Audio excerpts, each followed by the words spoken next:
Hi, welcome to our midweek prayer meeting and Bible study as we continue to look through the book of James. Tonight is April 22nd, 2020, and we're glad you could join us for our Bible study tonight. Just a few announcements for those of us who are for our Grace Bible Baptist Church family. Just a reminder, if there's anybody that has any prayer requests, or if you'd just like somebody to call you, just so you can speak with somebody, please just email us at gbbcbath@gmail.com. We do have people that have volunteered to get in touch with people to just kind of check in, see how everybody's doing. So if there's anything that we can do for you, if there's anything that any needs that you have that you'd like us to be aware of, please do email us and let us know. Also, this Sunday morning, we are going to have Sunday school for the kids, and that will be posted at 10:15. Wherever you are watching this right now. So if you want to watch it in with your kids, 10:15 this Sunday morning, you can watch it on YouTube. It will be posted on our Facebook page and also at GBBC online. So that'll be Sunday morning at 10:15, and then we will still have our morning service at 11 o'clock that will follow right after that. So if you can spread the word about that and be involved in that, be in prayer for that as best you can. This is a way that we can kind of reach out to a lot of the families, the over 200 kids that we reached for the Easter egg hunts a couple weeks ago. It's something else that we can reach out to them, and also our Awana's kids, and try to get our own kids here from the church kind of plugged back into something that's more just for them, more on their level, this Sunday morning at 10:15. If you would keep that in prayer. Now, as we get into our Bible study tonight, we're going to be in James chapter 5, and as we've been making our way through this,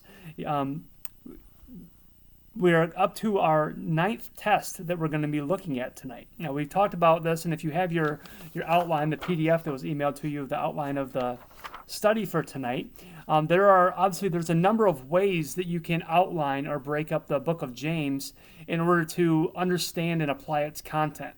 And the way that we've been going through this is looking at a series of tests which reveal the spiritual maturity and the genuine Christian growth in the life of a believer. And tonight we'll be looking at the 9th test, which is the test of truthfulness.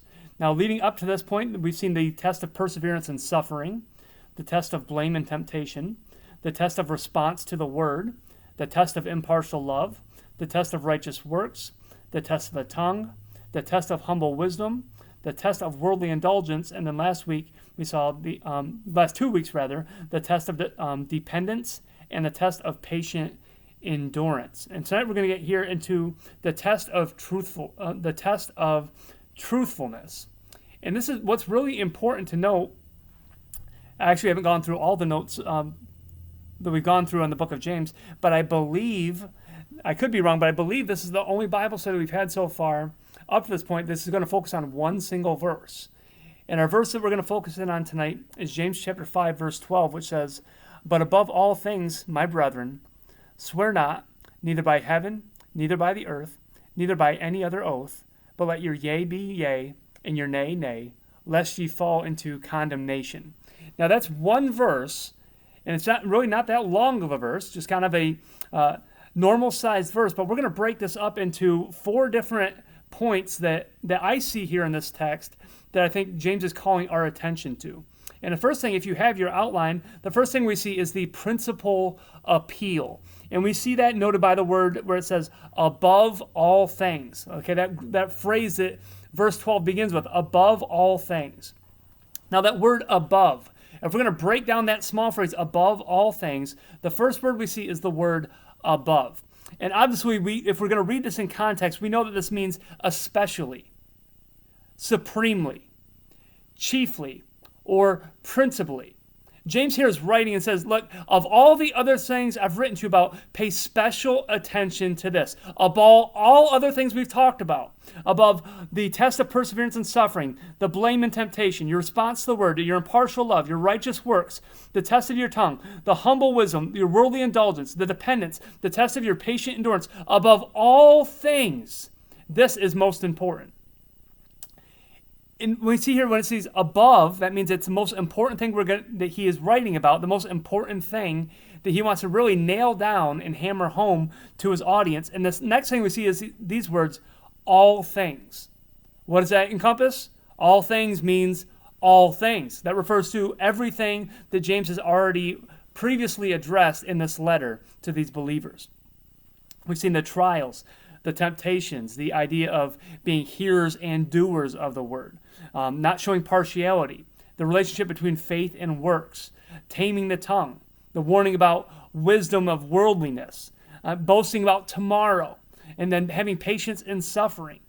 James says, above all things, everything else that we've already addressed, this is most important. But above all things doesn't only include the things that are behind, the things that are in the past. All things include also the current and the future challenges as well. So James is saying, look, no matter what I've already written to you about in the past, that's already important. No matter what you're going through right now in your spiritual walk, in your spiritual growth, it's demonstrating maturity. No matter what might come in the future, this is the most important thing. This is above all else, above all those other things. So we see here the principal appeal first and foremost. Next, we see the particular audience. Now, notice here that James did not just write this to anybody. Okay, this was written particularly to believers. And we've talked about this throughout the book of James. One phrase that we see over and over and over again is brethren or my brethren. And that word brethren refers to saved people, people who are believers in Jesus Christ. Now, specifically the audience that he writes to, the particular audience that he's writing to, was to the scattered believers. We're going to look at that reference here in James chapter 1 in just a minute. But this is why the book of James is so practical, why it's so applicable to us as Christians, because it was written to Christians. This was penned by an author for Christians. So if it seems like the book of James is much more understandable, much more relatable, much more practical to our daily lives, it should be. It was written to people like you and me. It was written to people who are believers in Jesus Christ. But the particular audience, the little nuance here that we do need to reference, is that this particular letter was written to the scattered believers. And if you look back just a few pages, in James chapter 1, verse 1, it says this: James, a servant of God and of the Lord Jesus Christ, to the 12 tribes which are scattered abroad, greeting. Now, why are they scattered abroad? Well, we won't turn there for time's sake in rehashing any of it, but if you have a note here on your outline that gives the reference for Acts chapter 12. I would encourage you, once we get done with this Bible study tonight, to go and peruse Acts chapter 12 and look at the underlying conditions that led to the believing Jews at that time being dispersed and scattered throughout the world. Okay, they were being persecuted. They were being tormented. That's why they were forced to flee. And now James is writing this letter not just to believers, but particularly to the scattered believers that are referenced in the very first verse of this book, of verse 1 of chapter 1.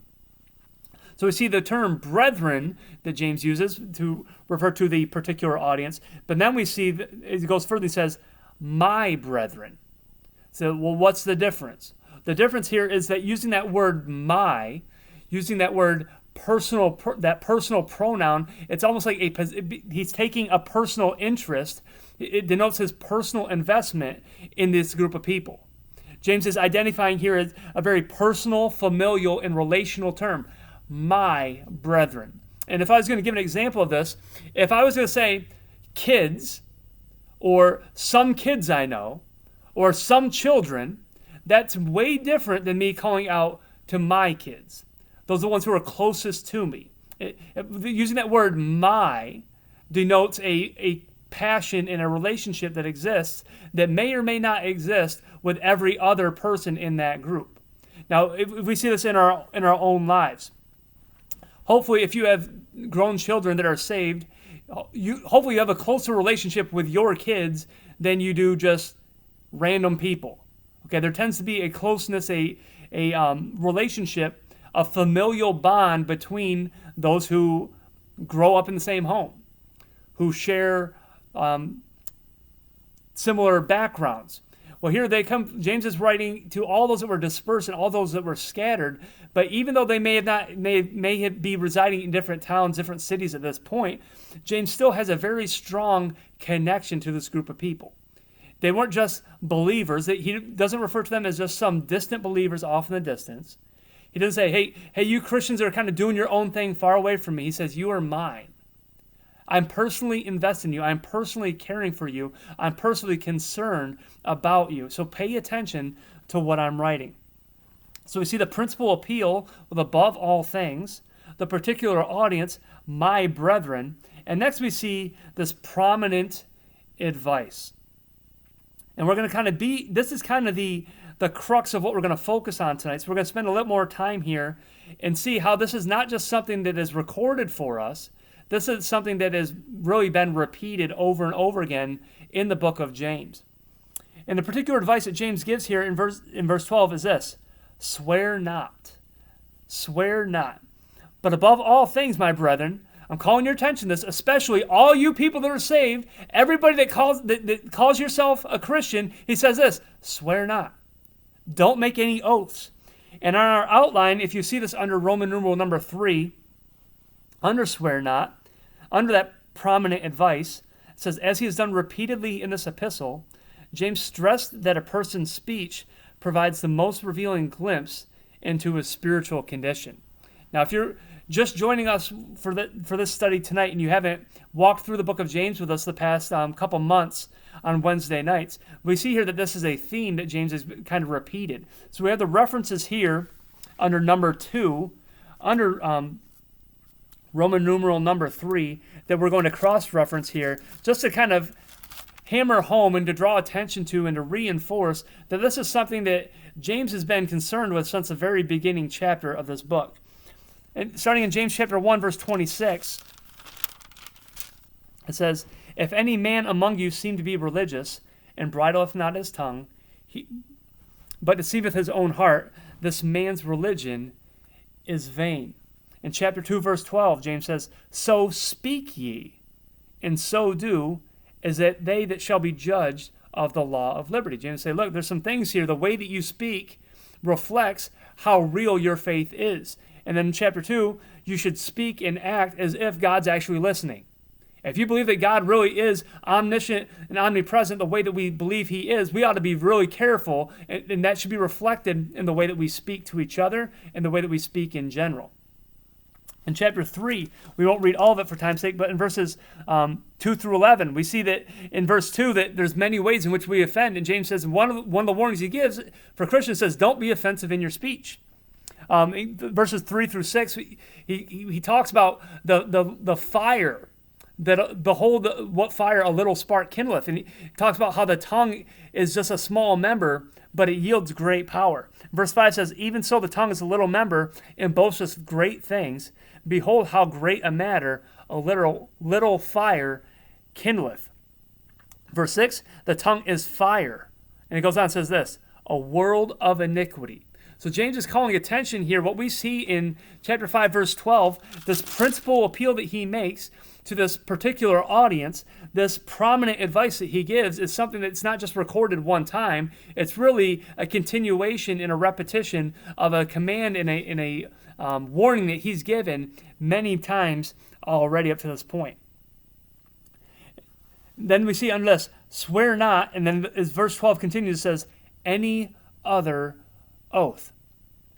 Swear not, neither by heaven, neither by the earth, neither by any other oath. So what does that mean? Very simply, don't swear by anything for any reason. James here, once again, talking to saved people, talking to Christians, says there's no reason imaginable why you should have to bind yourself with an oath. And really, if we're going to read the whole thing in context, what he's saying is that as a Christian, there's a problem if you have to promise people, if you have to guarantee people, if you have to swear to people that what you're saying is true. It means that your testimony is such that you're not trustworthy otherwise. Now, if you think about people's character who come up to you and they always have to be overly emphatic, say, no, believe me, I promise you, I swear, I'm going to do this or that. In the back of your mind, you're sitting here thinking, there's probably something going on here, because if they were really going to do it, they would just do it. They wouldn't be going to such great lengths to try to convince me that they're going to keep their words. And James says here, above all things, my brethren, saved people, swear not. Swear not for what? For any reason at all. And on our outline, it goes on and says, don't swear by anything for any reason. And then one of the commentaries that I read from John Gill says this. I like the way he put this. James condemned the contemporary practice of swearing false, deceptive, evasive oaths by everything other than the name of the Lord, which alone was binding. And what's interesting here is John Gill's commentary says he refers to this as being a contemporary practice. Now, so what we see here is that in James's day, it was very common for people to make these types of oaths. So what's interesting is what was contemporary then is still contemporary in our day as well. Okay, you hear people say, I promise, or I swear on such and such, or I cross my heart and hope to die. Okay, those are all oaths that James has really condemned way back in the first century church. It says, look, just be honest. Let your yea be yea. Let your nay be nay. And then there's no reason for anybody to question your speech. Okay, and it goes on, letter C, let your yea be yea and your nay, nay. What he's here is recommending is honest, plain, straightforward speech. Now, if somebody tells you they're going to do something, that should be pretty straightforward. If you get done with a conversation with somebody and you're not sure if they're going to come, you don't know what time they're coming, you have no intention if they're planning to come at all, obviously that person is not a very faithful or trustworthy person. And as a Christian, we should be the exact opposite of that. James says, let your yea be yea and your nay be nay. When you say yes, it means yes. When you say no, it means no. Like that old saying, say what you mean and mean what you say. These are things that we are going to be judged by. Going back to chapter 1, verse 26, if you can't control your tongue, if you can't control your speech, if you can't follow through with your speech, your religion is vain. Now, what type of testimony does somebody make for the Lord if they make all these promises, they make all these guarantees, they make all of these things that sound nice, but they never follow through? What type of reflection is that making of our Savior? What type of testimony is that making on behalf of that person? Is the lasting image going to be somebody who, wow, they made all these great promises? They said all these nice words. I love the picture that they painted with all their words. Or is their lasting image and testimony going to be, they lied? They didn't follow through. James says here, let your yea be yea and your nay, nay. Honest, plain, straightforward speech. And we see this reference in Matthew chapter 5, verse 37. And I'm going to turn there for a second if you want to find it too. But if not, just make a note of it. Because this is James speaking. But what's interesting is he's really repeating and rephrasing, re-emphasizing something that Jesus said himself back in the Gospel of Matthew. Now in Matthew chapter 5, verse 37,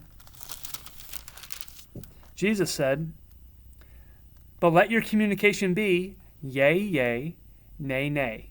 For whatsoever is more than these cometh of evil. So Jesus himself said, look, if you have to add more to your simple responses than yes or no, you're asking for problems.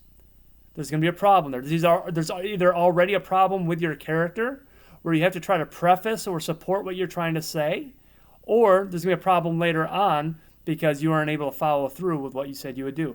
Jesus said, let your communication be yea, yea, nay, nay, for whatsoever is more than these cometh of evil. And we have that here on our outline. Whatsoever is more than these cometh of evil. In Proverbs, someone tells us that in multitude of words, there lacks not problems. There lacks not sin. You know, just because you're speaking about doing something the right way doesn't mean you're actually doing it the right way. And we see here the model given by Jesus, given in the Old Testament in Proverbs, given here by James, of straight, plain forward communication, which is very direct, easy to understand, and cannot be misinterpreted. Once again, we have a little blurb here I put from the John Gill commentary related to this. Whenever there's an occasion for affirming or denying anything, let it be done simply and absolutely, without any form of oath annexed to it. For whatever in addition of that kind comes from evil, and tends to it, and is evil. Let me read that again, because I kind of stumbled over that. Whenever there is an occasion for affirming or denying anything, let it be done simply and absolutely, without any form of oath annexed to it. For whatever addition of that kind is made comes from evil, and tends to it, and is evil. So we see here that there's a warning given about adding more to our speech than what is really necessary to communicate our real intentions and thoughts of our heart. And then as verse 5 closes, it says this, lest ye fall into condemnation. So we've seen the principal appeal above all things to the particular audience, my brethren, the prominent advice to swear not by anything, and then finally we see the pointed admonition. And what that means very simply is a very clear, direct caution given. And the end of verse 12 says, lest ye fall into condemnation. Now that word fall comes from the Greek word which means to get in the habit and custom of doing something. In this case, James is referring to falling into the habit of lying and deceiving, as often common swearers do. Okay, people who make oaths often have to make another oath later on to convince you because they lied and didn't follow through with the previous oath that they already made. So it becomes a cycle or a pattern that James says to avoid. Don't get into the habit of being one of those people who's constantly having to make oaths, constantly having to swear by something because they're untrustworthy in the first place. And then we also see the point made here of pointed admonition, lest ye fall into condemnation, is a reference to false, rash, or profane swearing will not go unpunished. Okay, we see here, lest you fall into condemnation. There is going to be a consequence for how we speak. God is going to hold us accountable for the words that we speak and the words that we say. We know that we're going to give an account for every idle word that proceeds from our mouth. So if we're going to give an account for every idle word, we ought to be very careful and very measured with not only the spirit with which we speak, which James references earlier, but also the multitude of words in which we have to speak in order to get our point across. Next thing we also see here is just kind of in closing, in Exodus chapter 20, verse 7, speaking about our speech, it tells us that the Lord will not hold him guiltless. So once again, we see that there is a very pointed admonition. There's a caution given. There's a warning given to the believers. This particular advice, this particular group of people, the pointed advice, the caution given is the Lord will not hold you guiltless for your speech.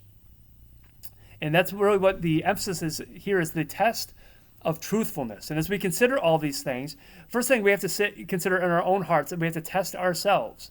Paul tells us to examine ourselves. And the principal appeal above all things, we need to ask ourselves, do we consider our testimony in how we conduct ourselves, how we communicate, how we speak with other people, how trustworthy we are in our speech? Do we consider that to be of utmost importance, the way that James lays out for us here in chapter 5, verse 12?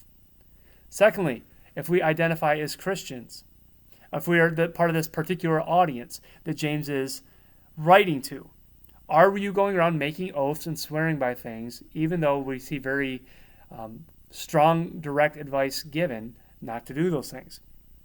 And then we see the prominent advice, swear not by anything. We need to examine ourselves and say, hey, is there some area of my life where I find myself maybe unintentionally saying, I promise I'll do this, or I swear I'm going to do this? James says we ought not to do that. This is a test of truthfulness. And if we want to become truthful people, don't rely on having to use such terminology to bolster the character that is lacking on our part. And then we see the pointed admonition, lest ye fall into condemnation. If you don't take anything else from this message tonight, just remember this. Do you want to fall into judgment from the Lord? Do you want God to have to be called into action on behalf of something that you're doing that is against what he tells us to do in his word? Now, once again, we see here there's a different way way in which unsaved people talk and communicate, and the way that saved people talk and communicate. James here is talking to brethren, to saved people, and the pointed admonition here is, it says, lest ye fall into condemnation. If you want to avoid a lot of problems in your life, I'll just put it in layman's terms. If you want to avoid a lot of problems and strife in your lives, learn how to control your speech. And you think about people who are constantly going through drama, people who have relationship drama at home with their husband or their wife, people who have problems with their kids, people who are always gossiping and can't get along with people at work. What's it reveal? It reveals that there's an area of their life where they can't really control their tongue. And here we are getting kind of towards the end of the book of James. James has already had to repeat this multiple times up to this point. And now he adds this stern warning. Look, you need to do this because there's going to be some consequences. Some of the consequences we already bring upon ourselves by if we can't communicate properly with our friends or family, there's a rift in that relationship.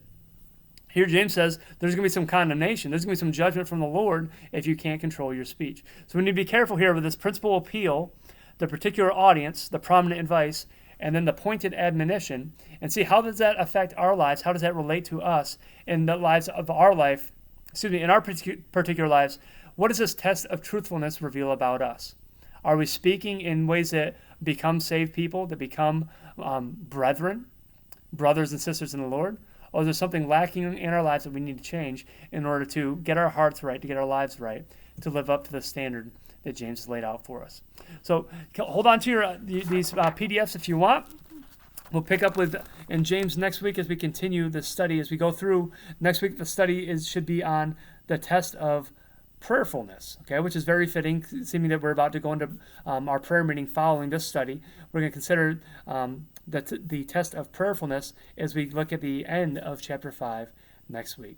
Thank you, God bless, and we'll see you in a few minutes for prayer meeting.